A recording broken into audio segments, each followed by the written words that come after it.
You've been here for a while, but it's your first year as a position coach. What has the transition been like for you, and just what have you seen out of your guys in the spring?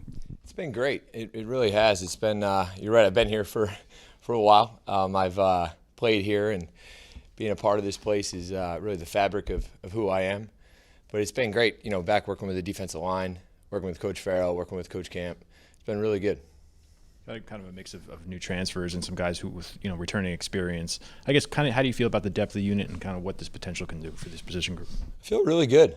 There's a good blend of older guys. There's a good blend of younger guys. There's guys that are just starting to take off. You really got a good blend of old and young and really talented guys. And I think some guys that are really becoming men out there. Some guys that have been in the program for a while and are a testament of Jay Butler and the strength staff, and you just see the development that they're going through right now, and it's cool to watch.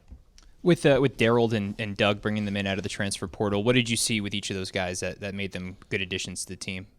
Well, first, I mean, they're great. They're just great people, number one, and I think being guys that are from around here, Doug being from South Jersey, Paulsboro, and Daryl being from Philadelphia, it's not a total change, but in terms of fitting in with the culture and the program, it's been really good. I mean, I think they're going to really help us too. They do some really good things, and I think first and foremost, so they fit in with all the guys really well. And sometimes you wonder if that doesn't work or not. But both of them have done a great job. Looking at your coaching resume, a lot of time spent on the defensive line, then linebackers. Does that give you a unique perspective or a different perspective on how this role with the defensive tackles? Sure. Yeah, I mean, I love coaching the defensive line. I'm playing the position, and then obviously moving back, the previous years, it's been good seeing it from perspective. But I think anytime, you can relate to the players in an exact position, saying, hey, I remember this day, and especially here, there's some things that we do here that, in terms of, weight, winter conditioning or in the weight room or you're going through something hard, you can relate to them in a way that's allows you to, to get to another level, which is really good. Sort of piggybacking off that, you're one of several former Scarlet Knights on the staff in some form or another. How does that influence your coaching and maybe your relationship with the guys? I mean, it's who we are. Essentially, it's funny. When I was younger in the coaching roles, I remember hearing myself use some of Coach Ciano's sayings and be like, oh my God, that's what he's talking about. But it's who I am. It's how I'm. Those are my core values. That's what I believe. That's why it's so easy to, and why I love working here. And I think again, you can relate to the players in a way, saying, hey, I remember those days. I was in your shoes. And I think also it's unique to perspective to see how great this place can be, right? Because I was here. When we were number 7 in the country at one point, and this place was, ripping and roaring, and we did have celebrities on our sideline and. I mean, it was a pretty cool place, and those night games and on Thursday night and stuff like that. That's a special place, and this place can get there, and we're doing it the right way. We're doing it the same way that we did it, with a little bit, obviously, being at different times and stuff like that. But we're definitely doing it the same way with the same core values. Coach, still early, but over these last couple of weeks, have you seen anyone in the room kind of emerge as more of a leader compared to the rest of them? Yeah, I mean, you start with the older guys, those older guys like Keyshawn and Zaire, and then even the transfers that have come in. They've played a lot of football, so there's a lot of respect there.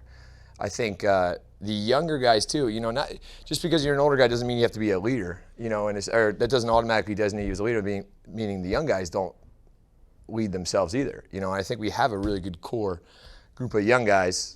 And some of those guys like Braxton and Jion and Raiden and Kanan and those guys are a good core group. And in order to be a good leader, you got to be a good follower first, right? And those guys are good followers in a sense that they're gonna follow the guys that are doing it right and have been in the program and done it correctly for a while. With Zaire, he's kind of worked his way up, but getting a bigger role year by year. What do you see as the next step for him? I think Zaire has had a tremendous amount of improvement this spring in essentially because he's really grown into a grown man. When I was talking about grown men earlier, like that's who that's the first guy I think of. I can remember him in 2020.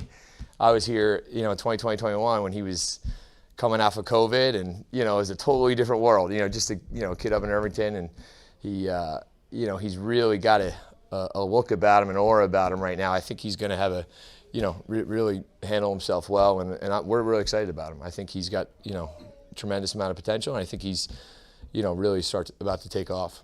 Final question? Kind of similar with Keyshawn too, kind of with the strides that he's taken over the last couple of seasons. I guess where have you seen his development, and kind of what's his focus this offseason as he looks to take that next step? You know, it's Keyshawn is another one I think of. Immediately think of, you know, recruiting him, but both of those guys are just a testament to this program. I mean, I saw it when I played for years. You go in as a freshman, you whether you're redshirt or not, you play a little bit, you know, you stay in the program, you stay with JB, you do what we ask you to do, and it usually doesn't not work. If that makes sense. I don't know if that's the right way to say it, but it usually works is what I mean. Like if you're doing it the right way and yet you believe in the core values and you handle your business and you do what you're supposed to do when you're supposed to do it, it usually works out for you. You know, and usually we're recruiting the right guy, so they have the right amount of talent. So the other stuff, it usually works out for you if you believe in it. So. Thanks, Coach. Good. Thanks. Appreciate it.